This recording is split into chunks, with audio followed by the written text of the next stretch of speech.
So today in the chapter digestion and absorption, we will learn about pharynx, the next part of the buccal cavity. So today we will learn about pharynx.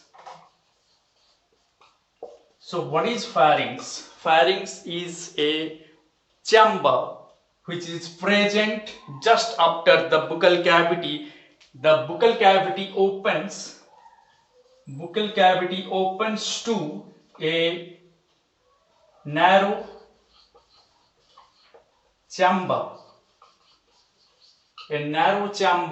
which is known as the pharynx. The chamber is narrow and short, narrow chamber, which is known as the buccal cavity, which is known as the pharynx, and that pharynx is lined with mucous membrane.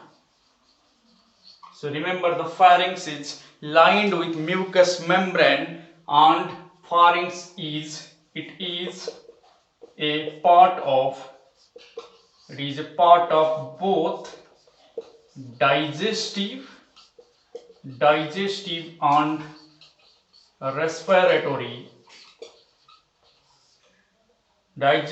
and respiratory system. Okay, it is a common structure of both the digestive system as well as the respiratory system. Clear? So it is a part of the digestive and respiratory system which is very short and narrow chamber, which is present just after the buccal cavity. Clear? So the pharynx is divided into three parts. So the pharynx is divided into three different parts. What are they? Number one is the nasopharynx.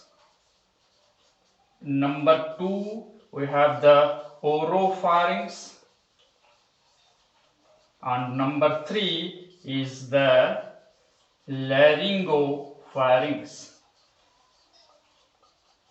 So now we will learn in detail about all these three types of pharynx: naso, oro and laryngopharynx. So nasopharynx, from its name we can guess it is present near the nasal cavity. Just after the nasal cavity, here in this diagram, the different types of pharynx are clearly visualized. So the nasopharynx is present in this region, which is marked with color. So the nasal cavity is present here, which leads to posteriorly the nasal cavity leads to the nasopharynx. Nasopharynx is named like this because it is present just behind the nasal cavity. Likewise, this part, the black part, is the oropharynx, and the second one is our oropharynx.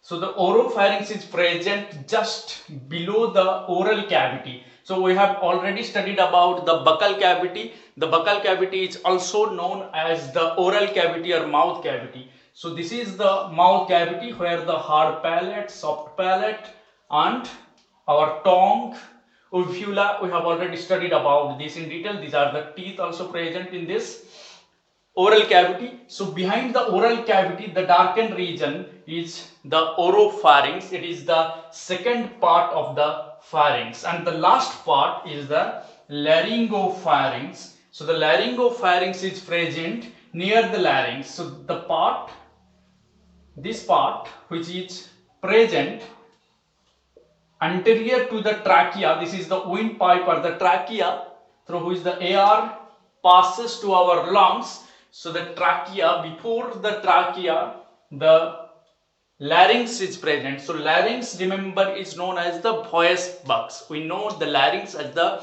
voice box also because the sound is produced in the larynx.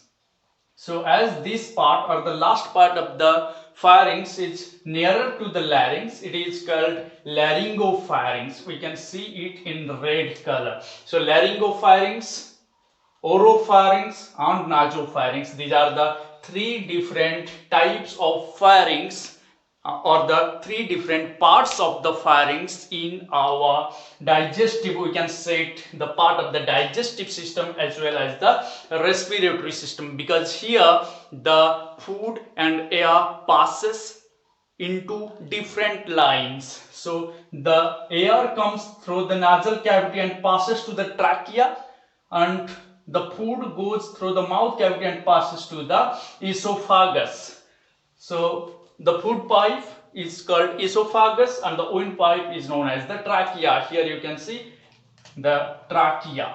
Okay, so this is the trachea, and behind the trachea our food pipe or esophagus is present here, and behind that the vertebral column is present. So it is the vertebral column is with small pieces of bones. That is why our neck is movable.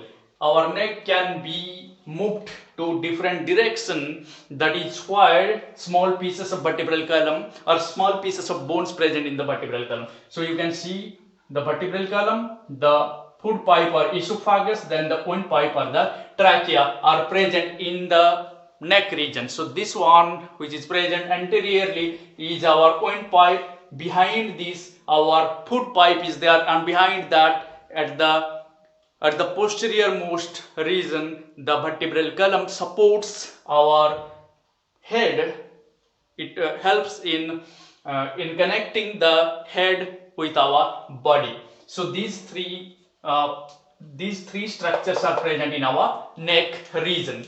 So now we will discuss in detail about the different parts, that is nasopharynx, oropharynx and laryngopharynx. So let's move on. First we will discuss the first part of the pharynx. Pharynx is the short narrow cavity that is present just behind the buccal cavity or oral cavity. So first we will discuss about the first type, that is the nasopharynx. So nasopharynx, as I have already told you, the nasopharynx is the cavity. The nasopharynx is the cavity which is present behind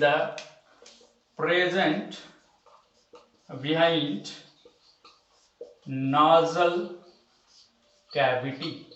It is present behind nasal cavity. As you can see here, the nasal cavity is present here, and behind the nasal cavity the nasopharynx is there. It communicates with the nose through paired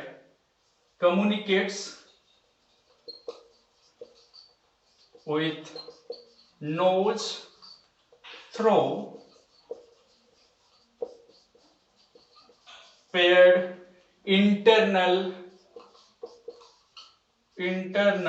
nose, which is known as the internal nares. It communicates with nose through the internal nares and with the middle ear through, and it also communicates with middle ear. The middle ear, remember, has a link. Middle ear has a link with the nasopharynx. So the middle ear is connected with the nasopharynx through paired middle ear through paired eustachian tubes. So eustachian tubes are the eustachian tubes or the aperture. It is also called the eustachian aperture, or the structure which opens to the nasopharynx from the middle ear. When a larger pressure exerted in the ear, it may damage our ear. So the pressure is connected. The pressure can be released by this connection, the eustachian aperture, which is connected with our nasopharynx. Clear? Next, it is lined with ciliated columnar. It is lined with ciliated columnar epithelium, which is pseudostratified. So lined with ciliated columnar pseudostratified epithelium. Clear? So the nasal pharynx or the nasopharynx, which is connected with the nasal cavity, it is present behind the nasal cavity. The nasopharynx is the cavity which communicates with the opening, with the nasal chamber or the nasal cavity, with paired internal nerves. So two internal nerves are present, which is connected with the nasopharynx. Along with that, the nasopharynx is also connected with the middle ear with the help of the eustachian aperture or eustachian tube, and this part of the pharynx is lined with ciliated columnar pseudostratified epithelium. So this is all about the nasopharynx. Next, move on to the oropharynx. So you can take screenshot from here.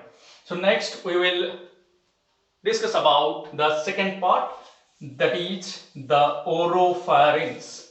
The second part of the pharynx is oropharynx, and remember, the oropharynx is present behind the oral cavity or the buccal cavity.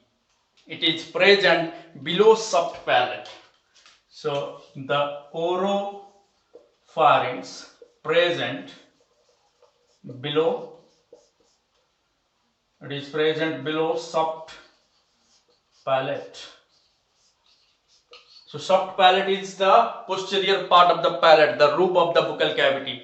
So oropharynx is present below soft palate, behind the behind the buccal cavity.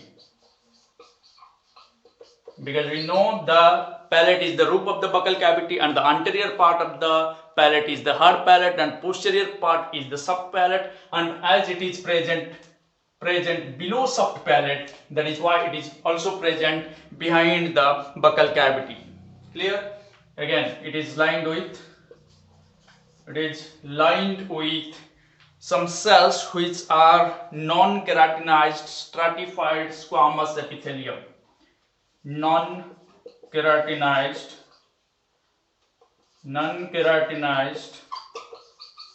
stratified squamous epithelium.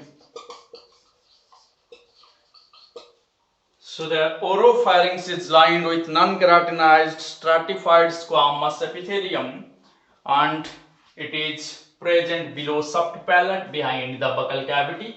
So you can see here the oropharynx, which is present behind the palate, behind the soft palate, because this is the hard palate and this is the soft palate. This is the uvula. Uvula is the soft flap-like structure hanging down from the soft palate. So behind the soft palate, this darkened region is the oropharynx, the second part of the pharynx.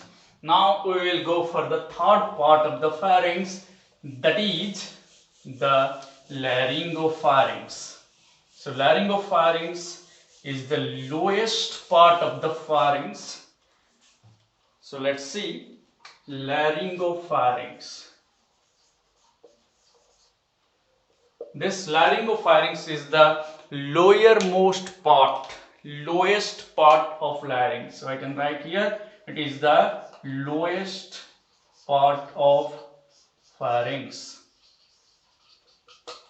Okay, so it is the lowest part of the pharynx, and laryngopharynx communicates with esophagus. It communicates with esophagus with the help of an opening, with the help of an opening known as, it is connected with the esophagus. This one is the esophagus or the food pipe. I have already told you this one is the windpipe or the trachea. So the laryngopharynx is connected with the esophagus with the help of an opening here, which is called the gullet.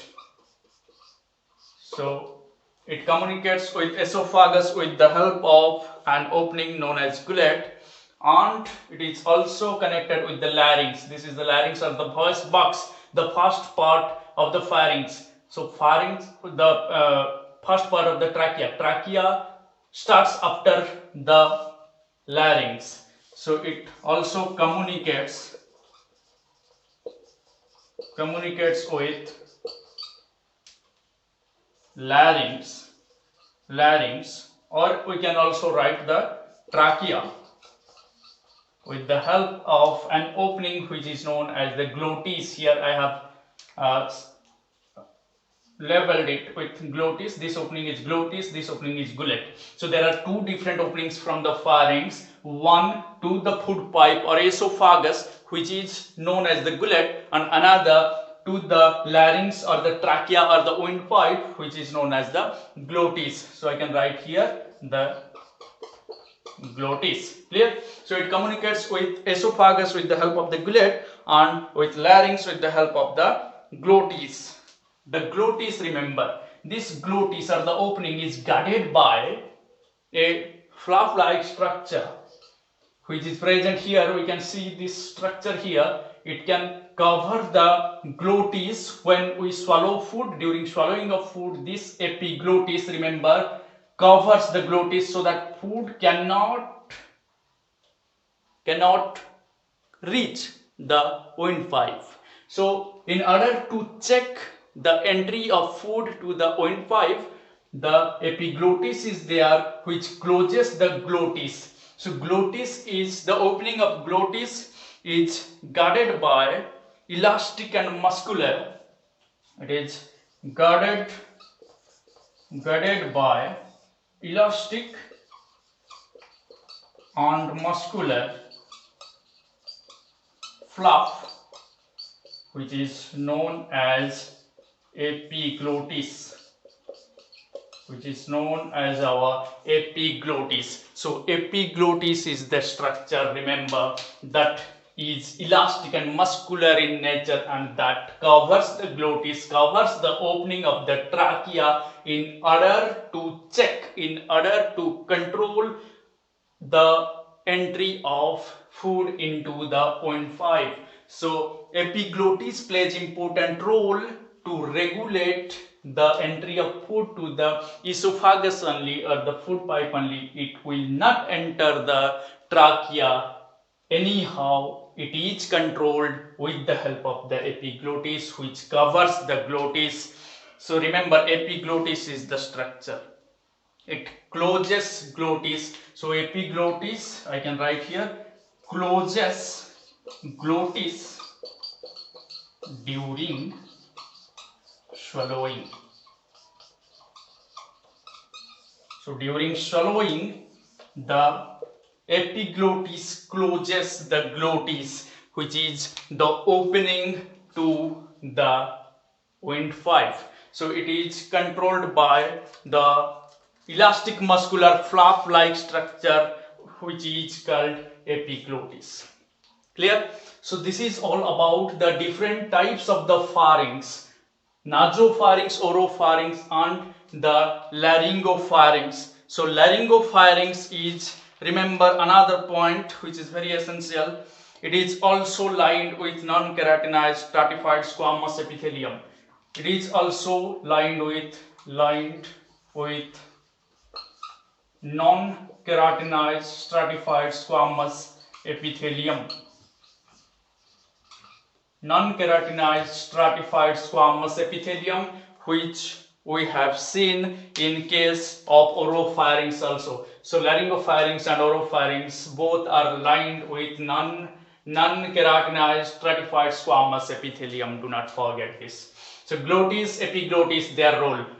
They are very important. When we breathe the air, look at this red line. The air goes into the nasal cavity, then it travels through the nasopharynx, then oropharynx and laryngopharynx. Here, when the air reaches, the air travels to the trachea, because during respiration the epiglottis do not cover the glottis, so air can easily pass to the trachea. Clear? And during the entry of the air to the trachea, the epiglottis remains open, means the glottis remains open, the epiglottis do not cover the glottis, and it allows the entry of air to the trachea so that it can travel through the trachea to reach our lungs. But during the entry of food, when food enters, I can draw this line with the help of the blue pen. When we eat some food, we chew that in the buccal cavity. As we know, it mixes with the salivary amylase that is secreted from the salivary glands. Then it travels through this, because the epiglottis now closes the glottis. The opening of the larynx or the trachea is now closed by this structure. This structure comes and covers the opening, that is glottis, so that food enters into the food pipe. This is the esophagus. So food enters to the esophagus, not to the trachea, because the glottis is now closed. Clear? Another thing, uvula, it has also a very important role. When we chew and swallow the food, it is chewed in the buccal cavity with the help of tongue, teeth. Then we swallow the food into the pharynx. Then the food passes to the pharynx. During swallowing, this uvula, that is the flap-like structure hanging down from the soft palate, that changes its position from here to here. That is why this uvula folds upward and closes the nasal cavity. The nasal cavity is closed during swallowing so that air cannot come and breathing stops during swallowing due to the closure of nasal cavity by uvula. So while eating in a hurry, or we will feel breathless during eating in a hurry. While we swallow food repeatedly, we stop breathing at that time. That is the reason why we feel breathless. Clear? So uvula, gullet, glottis and epiglottis, these four are very important terms here in this tutorial. So remember, in this video tutorial we learned the different parts of the pharynx, that are nasopharynx, oropharynx and laryngopharynx, and different terms related to them. In my next tutorial we will learn about tonsil and the esophagus, which is the food pipe. So this is all about pharynx. Thank you very much. Please keep watching. Stay tuned.